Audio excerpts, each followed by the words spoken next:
제가 유 교수님으로부터 2월 중순 정도에 이 논문 어, 제의를 받고요. 어, 준비하면서 굉장히 좀 힘들었다. 뭐가 힘드냐? 심적으로 굉장히 좀 괴로웠고 힘들었다. 말씀드리고 싶습니다. 어, 평화인데요. 저는 평화를 사랑하지만 저는 평화주의자, 평화 운동하는 사람은 아니거든요. 그런 사람이 글 쓰려고 하니까는 어, 내 어두운 그림자하고 이렇게 직면하게 되고요. 이게 평화를 얘기하다 보니까 자꾸 이제 폭력에 관해서 글을 보다 보니까는 이 구조적인 문제 속에서 특히 제가 남성이라고 하는 것이 오늘 한국 사회에서 굉장한 어떻게 보면 여성들의 입장에서 보면은 굉장히 좀 뭐라 그럴까 기득권이고 힘을 가진 집단이더라고요. 그런 걸 보면서 그 평화를 위해서는 폭력이 없어야 되는데 이 사회 구조 속에 있는 것, 이 선천적으로 갖고 있는 것 이걸 극복을 해야 되는데 이것이 과연 어느 정도 할 수 있을 것인가에 대한 그런 것들이 다가오니까는 굉장히 불편하더라고요. 당연한 것이 굉장히 불편하니까는 글 쓰는 것도 상당히 힘들고요. 어, 또 그런 문제가 자꾸 계속 제기되더라고요. 그런데 저는 대학을 갔다가 80년대 다녔기 때문에 한국 민주화 과정 산실속에서는 제가 있었습니다. 87년 그 사건도 그 자리에서 겪었고 그쪽 과정을 겪으면서 원래 한국 사회가 이렇게 민주화될 수 있었던 것은 결국은 민주화 투쟁이라고 하는 것이 있었는데 그 투쟁은 따르게 보면 폭력의 일종이더라고요. 예. 그래서 평화를 만들기 위해서는 폭력을 갖다가 어느 정도가 이게 돼야 된다고 그렇게 살았는데 이게 이제 폭력을 감하는 그런 거를 하려고 하니까는 굉장히 또 힘들더라고요. 그 다음에 논문 쓰고 있는 저 자신이 저 자신의 저제 한계죠. 저는 남한에 속해 있고 저도 어린 시절은 반공 교육을 받았던 그렇게 자랐고 또 제가 실질적으로 신대원에서는 한 학기 동안 제 룸메이트가 탈북자였습니다. 그는 탈북 자유를 갈망해서 탈북을 했고 그러는 가운데 통일되면 북한으로 돌아가기 위해서 신학을 하기 위해서 목사를 준비한 그 친구하고 한 학기 같이 살았습니다. 실질적으로. 그 다음에 그 가족을 그게 자신이 돌아오지 못하고 남아있는 여동생을 갖다 탈북시키기 위해서 그 친구가 굉장히 노력하고 우리도 기도로 참여도 하고 한 번 뭐 잡히기도 하고 뭐 나중에 성공도 했지만 그 이야기를 북한의 이야기를 제가 이제 실질적으로 들었습니다. 그런 가운데 저 자신도 일단은 체제의 이 속에서는 저도 뭐 제가 이 시대에 살고 있으니까 이 남한치에 살고 있으니까 여기에 기점으로 하고 있는 거죠. 그런 가운데 지금 평화운동하다가 지금 제주 강정마을 평화운동하러 가기 때문에 감옥에 갇힌 분이 있습니다. 뭐 송강호 박사라고 잘 아는 사이거든요. 같이 저 먼 곳에서 같이 꿈을 꾸며 공부해 같이 했는데 그분은 제주 강정마을을 평화하기 위해서 직접 운동하시다가 지금 실형 선고를 받고 있습니다. 그렇다고 뭐 제가 그분을 갖다가 뭐 같이 지냈지만 뭐 잘 아는 사이지만은 저는 또 그 정도까지는 또 그 열정 분자가 아니거든요. 그래서 제가 이 강정마을이 얼마나 중요한지 제가 또 그 군내 있고 예편하신 분한테 진짜 제가 한번 물었습니다. 왜냐하면 제 가까이 있는 분이 평화운동하기 위해서 수감되어 있는데 강정마을이 그렇게 중요하냐? 그분은 군에 있기 때문에 굉장히 중요하다 군사적으로. 그래서 그분은 평화운동이 자칫 잘못하게 되면 국가의 존의와 국민의 생명과 관계되는 문제인데 너무 낙관적인 것이 아닌가 그런 이야기를 저에게 해줬습니다. 그런 가운데 제가 아직 이런 그 복잡한 가운데 글을 쓰려고 하니까는 마음이 상당히 무거웠습니다. 한쪽 견해를 딱히 견지하면 되는데 제가 자라온 과거도 있고 또 제가 남성으로서 한국에 갖고 있는 기득권도 있고 80년도 지냈고 또 현실 인정하는 가운데 그래도 평화를 라는 문제를 쓰려고 하니까 굉장히 좀 힘들고 어려웠습니다. 지금도 마찬가지입니다. 물론 이런 과정 속에서 가급적이면은 폭력에 내가 갖고 있는 모르는 것들을 줄여 나가는 작업이 굉장히 중요하다는 것은 깨달았습니다. 그것으로 뭐 저에게는 굉장한 또 하나의 또 도전으로 다가왔거든요. 먼저 그 말씀드리고 오늘 저희가 살펴볼 이야기는 뭐 우리가 다 너무나 잘 알고 있는 얘기입니다. 사마리아인과 예수님의 이야기. 뭐 이거는 뭐 성경에 뭐 너무나 있고 설교도 많이 듣고 뭐 그렇기 때문에 가장 기본적인 것이고 너무나 잘 지극히 알고 있는 것 같고 이걸 통해서 한번 남북 평화 통일을 어떻게 한번 해볼까 한번 그냥 생각해 보았습니다. 물론 저는 사회과학부가 아니기 때문에 더 구체적으로 현실적인 것들은 더 많이 있지만 어떤 추상적인 범위 내에서 좀 그냥 말씀드리려고 합니다. 뭐 성경 본문을 위해서 짤막하게 말씀드리면 예수님이 갈릴리에서 운동하시다가 여기 예루살렘으로 가시는데 유대인들이 잘 사용하지 않는 이 사마리아 길을 통해서 지금 가는 그 장면입니다. 이쪽으로 이렇게 돌아서 가면은 아무 문제가 없는데 예수님께서 요 사마리아를 지나가신다는 거죠. 그것도 굉장히 또 누가에서 중요한 것은 누가복음 9장부터 19장까지는 예수님께서 예루살렘으로 올라가는 그 여정 속에 있는 가운데 첫 번째 이야기로 사마리아 지나가는 이야기를 뒀다고 하는 것입니다. 왜 그러셨을까? 거기에 무슨 의도가 있었을까? 그 살펴보면서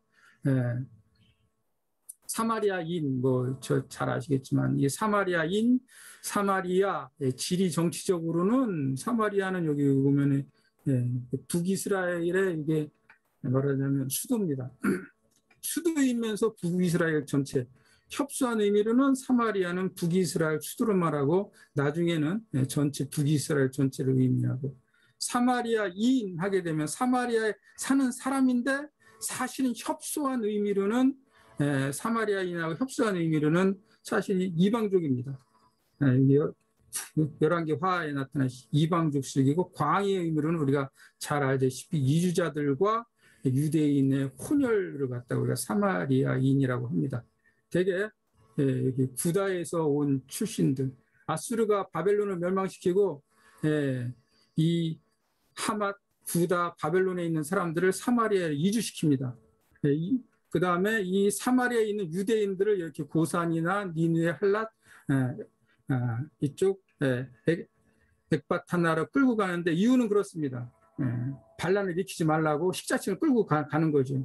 이쪽에서 점령한 지 사람들 이주시키고 또 유주시키고 그런 가운데 지금 사마리아에서 이주자들이 와서 정착하면서 또 그들이 또 유대인과 혼혈하는 가운데 있는 이야기가 오늘 이야기의 중심이라고 할 수가 있습니다.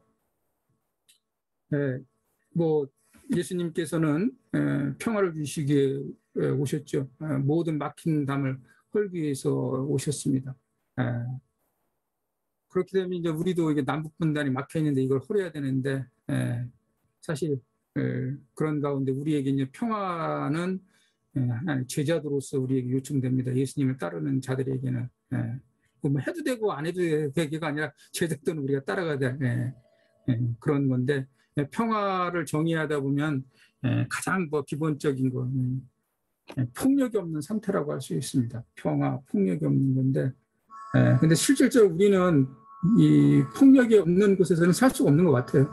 줄여가는 방법이죠. 뭐 줄이기 위한 크게 세 가지 방법이 있는데 그래서 폭력을 사용하고 불복종하는 그 비폭력도 폭력에 대항하는 건데 이 비폭력은 뭐 굉장한 큰 의미가 있지만 이게 단점으로는 폭력을 갖다 방치하는 것이 아닌가. 비폭력 늘 뭐 이 문제 제기돼도 됩니다. 80년도에 저희가 민주화를 위해서 아까 얘기한 학생들이 저항하지 않았으면 오늘날 우리가 이런 사회를 만들 수 있을까? 비폭력에 말하자면 어떻게 보면은 그 한계점. 지금 미얀마 사태도 마찬가지죠. 그 다음에는 이제 실질적으로 이제 간폭력이라고 했습니다. 폭력을 막기 위해서 어느 정도 폭력을 허용하는 가운데 미누스 바이런스 간폭력 방법이 있고 근데 이거는 또 폭력을 위해서 폭력을 사용하는 그런 또, 또 말하자면 또 모순이 생기죠. 그다음 이제 세 번째 이제 구조와 시민다움을 추구하는 반폭력이 있습니다. 시민다움을 추구해서 서로가 폭력을 갖다가 제한하자는 건데, 이런 것들은 또 너무나 어떻게 보면 생각 자체가 이상적인 것이 아닌가 이렇게 생각해 볼 수가 있습니다. 자, 이런 가운데 우리 사회에서 뭐 폭력이 쉽게 유발되는 거 여러 가지가 있지만은, 물론 이 문제에서 요한 갈등은 6가지 분야로 뭐 나눴지만, 저는 그 책을 보기 전에 제가 이제 생각을 정리해봤는데, 제가 이제 생각해 볼 때는 쉽게 유발되는 것이 임금의 문제와 관련돼서는 상당히 사람들이 폭력이 일어나기가 쉽습니다. 노사 문제 같은 경우 갈등이 일어나게 되죠. 또 인종적인 갈등 문제 있습니다. 뭐 우리가 대표적으로는 뭐 사실 유대인의 나치 학살 같은 경우 보면 이게 대표는 인종적인 갈등이죠. 뭐 얼마 전까지 보스니아 같은 거, 저쪽에 루안다 같은 경우 굉장한 다른 인종이기 때문에 다른 인종이라고 그래갖고 폭력을 일으킨, 또 뭐 종교적 갈등이 있습니다. 우리는 이거는 대표적으로 한국 사회에도 뭐 대표적으로 뭐 팔레스타인 같은 경우 유대인과 이슬람 갈등이 있고, 또 우리나라에서도 사실 이게 종교적 갈등은 계속해서 일어나고 있습니다. 그 그냥 뭐 예수를 잘 믿는다고 하는 이념에 투철해서 뭐그 불교나 뭐 그런 데가 갖고 절을 갖다가 훼손하고 막 그런 일 그런 것을 갖다가 이제 칭송하고 칭찬하고, 여기에 뭐 제 동료가 괜히 그냥 기독교인이 가서 절 기독교인이 불질렀더라고요. 그러면 뭐 저 같은 경우에는 우리 기독교인이 했구나, 쟤는 왜 이렇게 극렬하지, 그렇게 했는데, 그 친구는 너무나 감수성이 예민한지 이제 기독교인으로서 사죄하려고 하다가 기금 모아갖고 돈 걷어갖고 그쪽 준 거 같고, 학교에서도 뭐 그냥 쫓겨나게 되고 뭐 복직은 안 시켜주더라고요. 또 그런 문제로 종교 재판도 지금 그가 속한 교단에 가갖고 해명하는 게 종교 재판도 이렇게 받고 있습니다. 그런 한국의 현실, 이런 문제 있고, 또 그다음에 이념적 갈등은 우리가 뭐 서로 다른 이념 때문에, 특히 뭐 우리 한국 6.25 전쟁은 이데올로기 전쟁 속에 있고, 뭐 이어지는 캄보디, 베트남 내전 더 등등 이런 것들이 쉽게 어떻게 보면 갈등을 갖다가 폭력을 유발하는 그런 것인데, 우리 뭐 여러분 다 6.25 전쟁 제 개념은 이념적 갈등이다. 이념적 갈등인데, 그거 벌써 이제 71년의 세월이 흘렀고, 그런 가운데서 계속해서 이제 평화에 대한 노력이 이루어졌죠. 뭐 우리가 평창 올림픽 같은 경우에는 여자 단일 종목을 해갖고 또 북한에서 응원단 280여 명의 응원단도 오고, 뭐 결정적인 것은 4월 27일에 2018년 남북이 판문점에서 만난 것은 뭐 굉장히 역사적인 사건이었고, 한반도에도 이제 평화가 이제 정착될 거라고 하는 그런 굉장한 희망을 가졌는데, 뭐 또 이 정치라고 하는 것은 사건의 변을 통해서 이제 2020년 6월 16일 날 또 우리 김여정 북한의 권력자가 또 그 연락사무소를 폭파해갖고 갈등이 있다가 최근에 다시 지금 지난주죠. 다시 뭐 연락하고 있다고 하는 그런 뉴스가 이제는 접하고 있는 그런 실정입니다. 사실 오늘 본문을 갖고는 한국 사회 갖고는 종교적 갈등을 갖다 해석하는 데는 더 중요한 틀로도 생각할 수 있지만, 저는 남북 평화 통일을 위해서 이걸 한번 생각해 봤습니다. 예수와 사마리아 같은 건 인종적 종교적 갈등, 우리는 지금 이념적 갈등인데, 그래도 갈등을 극복한다고 하는 점에서 이 본문을 갖고 해보고, 뭐 다른 각도에서 한국 사회의 종교적 갈등 문제를 갖고 이 본문을 해석하더라도 굉장히 중요한 성서적 본문이 될 수 있다, 그렇게 생각하게 듭니다. 저는 여하튼 이 갈등을 극복한다는 점에서 남북관계 문제를 한번 살펴보려고 합니다. 그 다음에 그러기 위해서는 정말 유대인과 사마리아의 갈등 원인이 무엇일까? 예수님이 지금 올라가시는 부분이요, 유대인들이 잘 사용하지 않는 것. 왜 올라가셨을까? 뭐 여러 가지 있겠지만, 뭐 여행을 예루살렘 가기 위해서, 또 그곳에서 아마 그래도 또 예수님이 하나님 나라를 복음을 말씀하려고 그 길을 선택하신 것이 아닌가, 생각해 볼 수 있는데 사마리아 사람들이 예수님의 일행을 받아들이지 않죠. 그 받아들이지 않은 거에 대해서는 누가는 분명히 설명하지 않지만은 유사한 사건이 요한복음인데 요한복음을 보면은 왜 사마리아인들이 받아들이지 않는다 더 구체적으로 잘 드러나 있습니다. 보면은 요한복음 4장 9절에서 있죠. 사마리아 여자가 이르되 당신이 유대인으로서 제 사마리아 여자인 나에게 물을 달라 하니까 이는 유대인이 사마리아인과 상종하지 않으며 그 다음에 여자가 이르되 주여 내가 보니 선지자에서 우리 조상들이 이 산에서 예배하는 그림심산이에요. 예배하였는데 당신들의 말은 예배할 곳이 예루살렘이다 하더이다. 여자가 이르되 메시아고 그리스도라는 이가 오실 줄을 내가 아노니. 이 여성도 사마리아 여성도 메시아를 기다리고 있습니다. 상종하지 않고 메시아를 기다리는 가운데 인종적, 종교적인 서로 이 갈등의 문제가 있다. 상종하지 않은 이유. 생각보다 문헌을 찾아보면은 그 사마리아인들과 유대인들과는 굉장한 그 인종적 갈등이 있습니다. 그 성경에 이런 우리 문헌 요한복음의 문헌을 이렇게 같이 이렇게 이런 것들을 역사적으로 추론할 수 있는 근거를 제시한 요세푸스 문헌에 보면은 이런 것들이 아주 더 잘 이렇게 설명되어 있습니다. 인종적 갈등이 있는데 결국 그런 거죠. 요세푸스도 설명하기를 쭉 하다가 설명.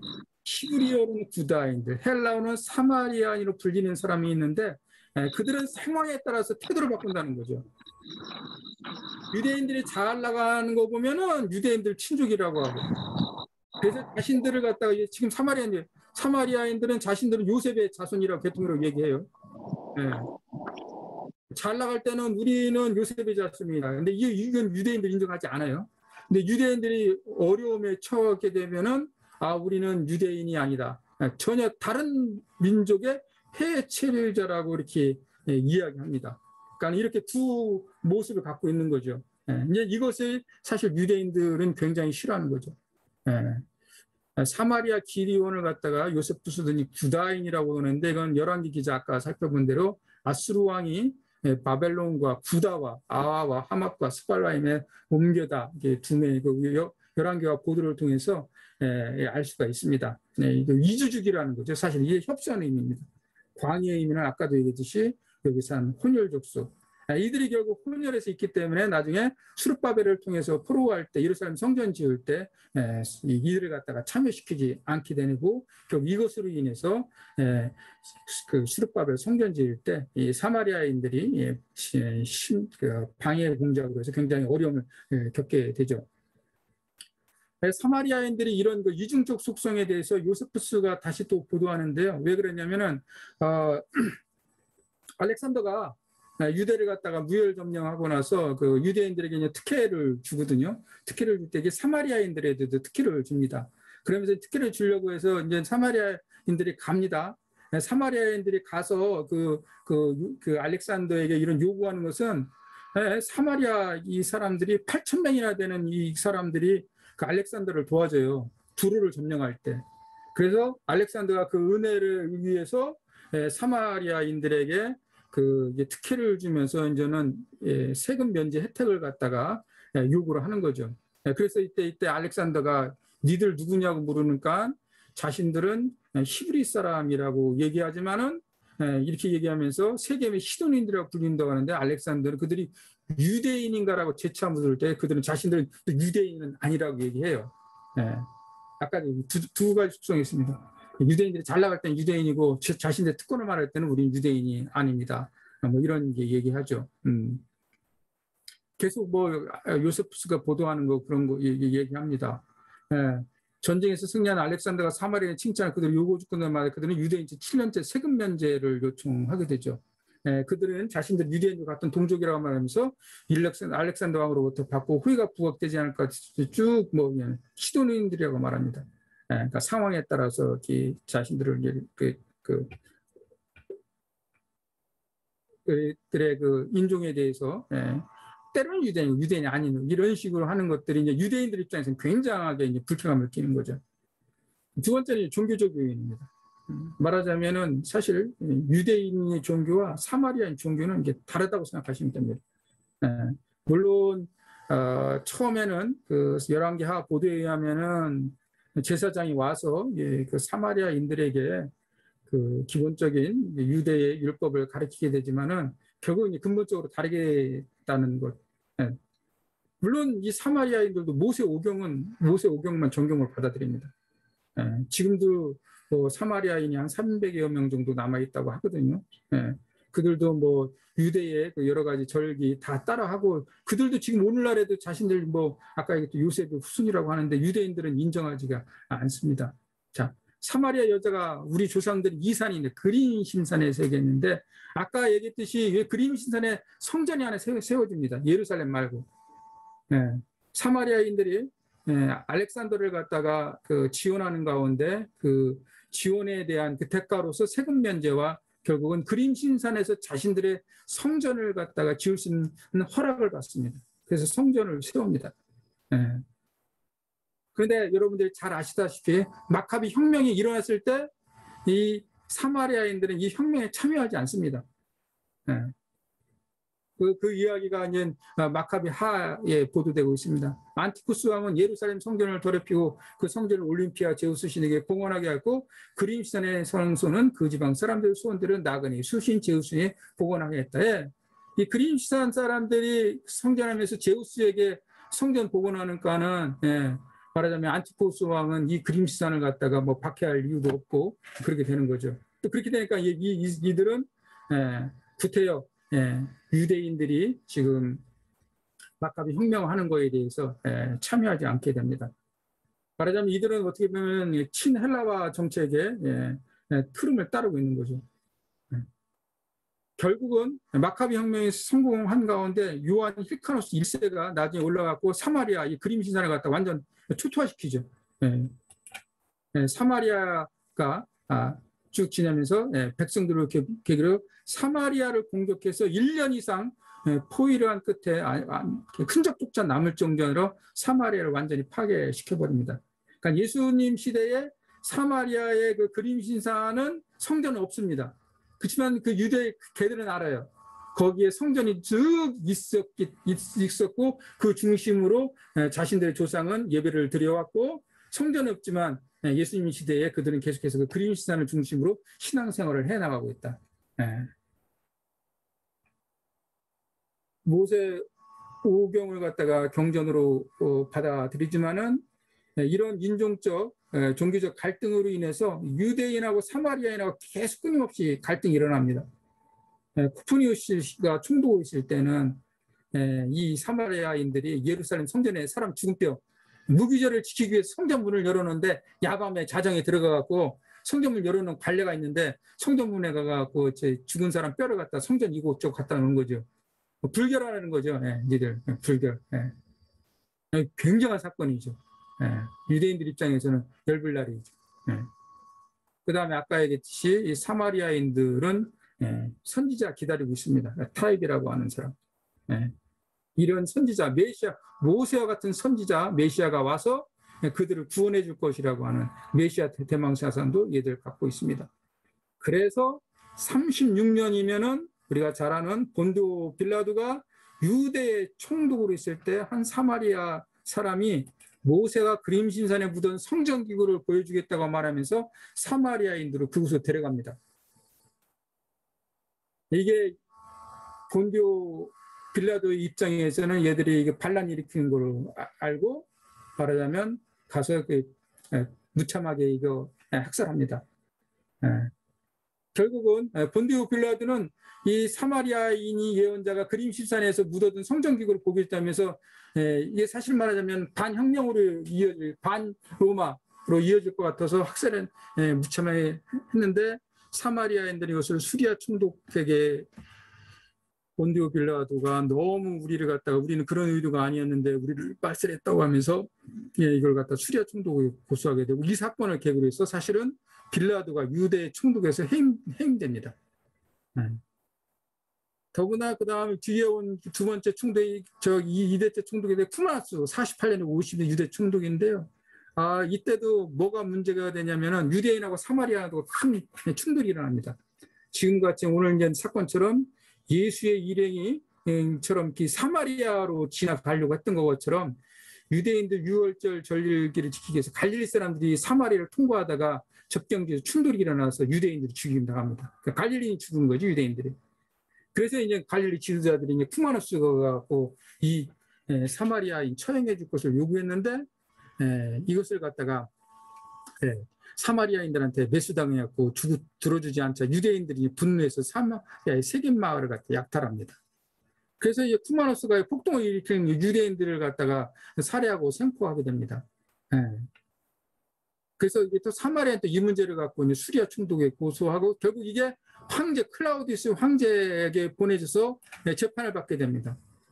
처음에는 굉장히 유대인들이 불리했지만은 아그리파 2세의 도움을 받아갖고 유대인들이 승소하게 되었고 여기서 쿠마누스가 또 이 사건을 통해서 추방당하게 됩니다.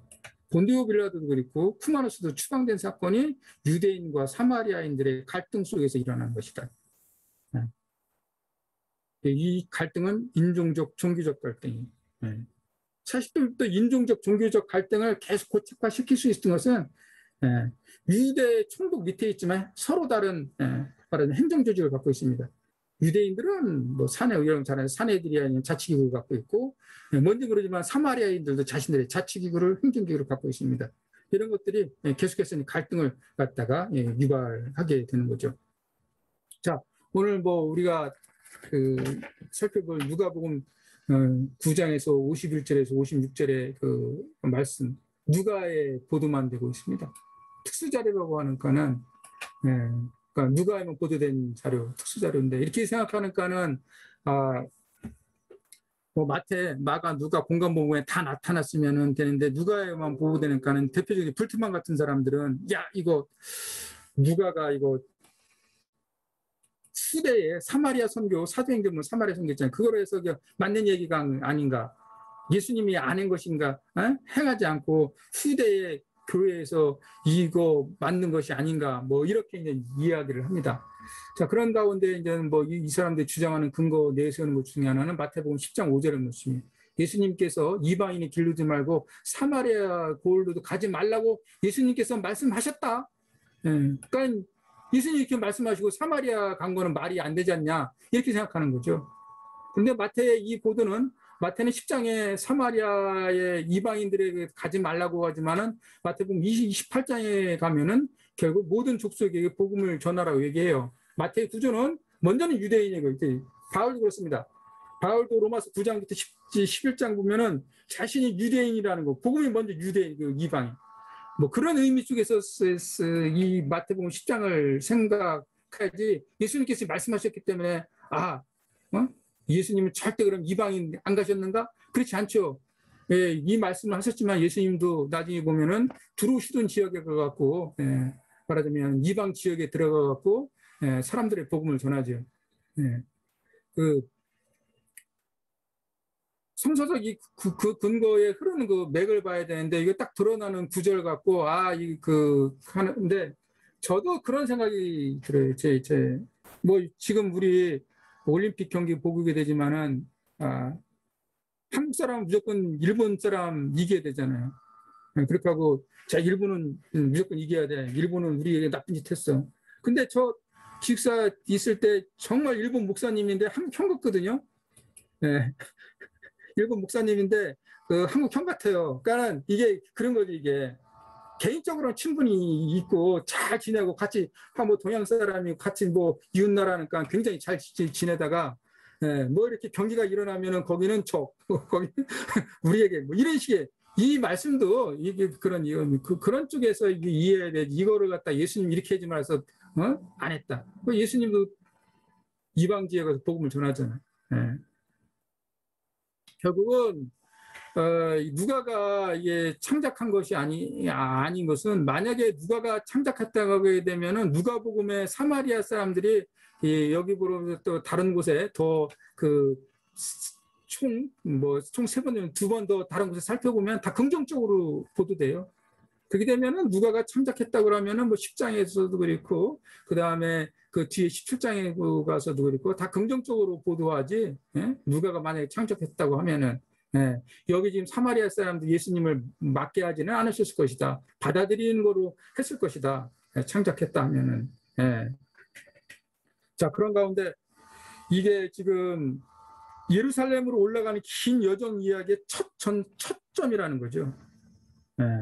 그래서 이거는 누가의 신학이 어느 정도 반영된 것입니다. 사실은. 예. 그럼 예수님께서는 왜 이렇게 쭉 해서 예루살렘에 왜 올라가실까?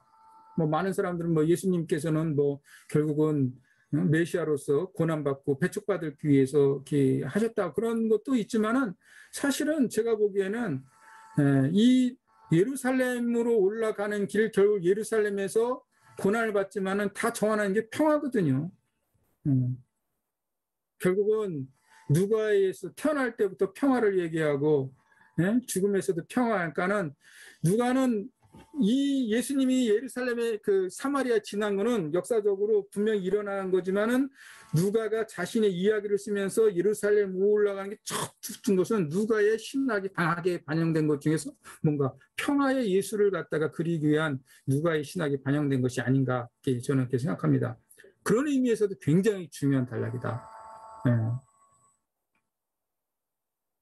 자, 예수님이 사마리아인과 평화를 추구합니다.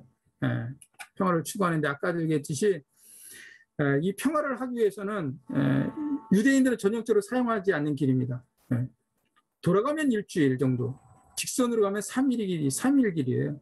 굉장히 측경의 길인데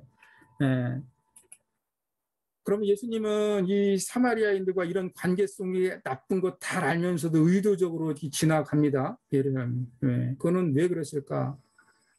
제 살펴보니까는 결국은 사마리아인 거 알죠. 예수님도 유대인과 사마리아인이 그렇다는 거 지극히 알기 때문에 그들과 평화를 이루기 위해서 예수님께서 의도적으로 이 사마리아를 지나서 예루살렘 올라가려고 하신 것이 아닌가. 그거는 평화를 실천하는 굳센 의지 같습니다. 예수님이 승천하실 날이 가까웠죠. 여기 보면은 보도는 승천한다는 것은 활동 시간이 얼마 남지 않았다는 거죠. 그러면서 예루살렘으로 가려고 굳은 결심을 하고 올라가는 거예요. 이것은 결국은 사마리아 길을 지난 것은 이와 같은 굳은 결심을 하는 거죠. 인종적, 종교적으로 갈등을 겪고 있는 사마리아인들의 관계 회복을 갖다가 내가 사역이 얼마 남지 않은 가운데 이뤄보겠다 하는 굳은 결의를 갖고 사마리아 길을 선택하고 그 다음에 사실은 평화는 아까 드림이라 동사거든요. 만남이 있어야 되거든요. 평화는 추상적인 것이 아니라 정말 만나서 구체적으로 이루어지기 위해서 그래서 예수님께서 이 사마리아인과 만남을 갖기 위해서 안전한 길을 선택하게 되면은 일주일 거리에 가지 않습니다. 시간 단축하게 되면은 실질적으로 3일 만인데 요세푸스도 보니까는 갈릴리에서도 중요한 문제 예루살렘 보내기 위해서 이 사마리아 길을 선택하면서 먼저 사절단을 보내면서 자신의 그 사절단이 사마리아 길 가게끔 그 사마리아 유지들에게 요청하는 이야기가 있습니다. 결국은 예수님께서 의도하신 가운데 사마리아인과 만남을 갖기 위해서 말하자면 평화를 이루기 위해서 의도적으로 선택하셔 가셨다. 그 다음에 평화를 이루기 위해서는 모욕과 수치를 감수해야 되거든요. 예수님께서 이렇게 제자를 갖다 먼저 보내는데 사마리아인들이 받아들이지 않죠. 그 어떻게 되겠어요? 굉장한 모멸감을 느끼잖아요. 그 제자들이 불내려갖고 그런 거죠. 불내려갖고 저놈들 다 멸할까요? 그러니까 예수님께서 꾸짖으시잖아요. 제자들은. 꾸짖다라고 하는 표현은 굉장히 강하죠. 귀신을 내쫓으는 표현이거든요. 그만큼 제자들을 갖다 굉장히 혼내는 거예요. 이 구절 갖고 저는 그렇게 생각했습니다. 제가 예수를 잘 믿는 목사인데 하나님, 제가 주님을 잘 믿는 목사잖아요. 저 불교도들을 우리를 갖다가 모욕하는 불교도들을 불을 내려갖고 그냥 다 멸할까요? 하면 주님이 그래 너 목사니까 잘했다 칭찬하실 건가? 여기 보면 꾸짖었다고 얘기해요. 꾸짖었다고. 예. 예. 왜냐하면 평화를 이루기 위해서는 폭력을 포기해야 됩니다. 예. 예수님께서도 폭력 포기를 갖다가 제자들에게 요구합니다. 불을 내려 불 심판의 도구로 많이 사용되죠. 예. 구약에서도 그렇고. 자, 예. 결국은 근데 아까言った 예수님께서 평화를 갖다가 이루기 위해서 꿈을 꾸시고 가셨지만 결국 예수님도 사마리아를 통과 못 하시잖아요. 그런데 나중에 어떻게 해야 돼? 사도행전 읽으면은 결국 성령이 임한 가운데 사마리아에 가서 제자들이 복음을 전하는 이야기가 사도행전 8장에 보고도 되죠. 자, 뭐 이 사건을 갖고 그럼 우리가 남북 간의 평화 통일을 위해서 어떤 기본적인 자세를 가져야 될까? 중요한 거는 남북 모두가 평화 통일을 이루고자 하는 의지가 무엇보다 중요한 것 같아요. 통일을 갖다가 우리가 남쪽 북쪽 평화를 이루기 위해서 우리가 의지를 갖고 노력해야 된다. 그런 가운데 한반도가 지금 빨리 뭐냐면 평화협정으로 이어져야 되는데 당사자 간의 문제 우리니까 지금 평화협정. 우리는 남북한이 맺어야 된다고 생각하고 있고 북한은 또 우리와 평화협정을 맺을 때 우리는 제어하고 원래 그 정전협정을 조약한 그들과 맺어야 된다. 뭐 이런 것 때문에 아직 이루어지지 않는데 사실은 서로 평화에 대해서 책임을 짓기 위해서는 빨리 평화협정이 이루어져야 된다고 저는 생각하고 그 다음에 어떤 형태든 간에 평화를 위해서 남북은 계속 만나야 된다. 두 정상 만나갖고 정말 굉장히 정말 평화가 실현될지 알았지만 지금 저기지만은 계속 뭐 정상 간에 만나고 각계각층의 사람들이 서로 잘 만나야 돼요. 우리 기독교인들은 우리 기독교인들끼리도 계속 만남의 과정을 가져야 된다. 정치인 뭐 제일 좋은 거는 뭐 문화예술 쪽 체육 쪽에서 그 다음에 아까 이제 모욕과 수치를 참아내는 인내력이 필요하게 됩니다. 사실 그 대북전단 빌무리 해갖고 서로 뭐 여러 가지 있지만은 가급적이면 우리도 어떻게 보면 그쪽에 모욕을 주지 않으려고 하고 우리가 또 모욕을 받았다 우리도 참아내는 그런 인내력이 필요한 것 같아요. 평화를 이루기 위해서. 그 다음에 폭력에 대한 포기, 군사 도발에 대해서 사실 여러 가지 있습니다. 뭐 사이버 테러 같은 경우도 근데 의도적으로는 뭐 우리는 북쪽에서 우리에게 한다고 하고 북쪽은 또 우리에게 하는 그런 그 분단 속에서 있는데 폭력에 대한 포기가 이루어진다. 그 다음에 우리를 위해서는 실질적으로 저는 뭐 이거 평화 포트림 하면서 구체적인 행동이 따라야 된다. 이게 평화 운동은 말고 각되는 것이 아니다. 이제는 하기 위해서 저기 평화 통일을 위한 기도의 날이 있어야겠다. 우리도 세계 평화를 위한 날이 있거든. 세계 평화를 위한 날이 있는데, 야 이건 우리 당사자 우리 문제인데 뭐 우리는 평화 이 포럼도 굉장히 중요하고 그런 걸 배우지만은 구체적으로 그 그리스도인들이 이제는 통일을 위한 기도의 날이 있어요. 제일 좋은 거는 6월 25일 같은 그날을 전쟁날에 우리 기독교인들은 다시 뭐 여기 감독님들도 뭐 계시고 뭐 하니까는 이거는 좀 기독교 우리 계통에서 기도의 날로 하나님이 도와주셔야지 평화가 이루어지죠. 결국은 이 기도의 날을 통해서 평화의 중요성을 갖다가 뭐 제가 첫째 날 뭐 발제 들었을 때 어떤 분은 그날을 금식기도 개인적으로 하신다고 하더라고요. 그런 개인적인 힘들이 모여서 전체적으로 할 수 있는 평화를 위한 실질적인 그 운동이 있어야겠다. 그 기도 운동이 있어야겠다. 평화, 신기루처럼 우리에게 다가올 것 같아도 그냥 사라지는 건 신기루 같습니다. 그렇지만 굳센 의지를 갖고 또 우리가 만나기를 힘쓰고 또 모욕과 수치를 참아내고 그래서 폭력을 줄이고 멈추고 그다음에 우리가 이 평화를 이루기 위해서 계속해서 노력해야 되지 않을까 그런 생각을 해봅니다. 인간에게 최초라는 비극 사건은 폭력인데 그 폭력이 이루어져서 뭐 오늘날 우리는 이렇게 분단된 현실 속에서 살아가고 있습니다. 3년 동안 서로 같은 형제가 정말 굉장한 싸움을 했습니다. 보고에 의하면 2차 세계대전에 사용됐던 폭탄의 양보다 이 한반도 이 형제 간에 싸우는 때에 2배 정도 뭐 더 폭탄이 사용됐다고 하니까 얼마나 이렇게 아주 그 철천지하게 싸웠어요.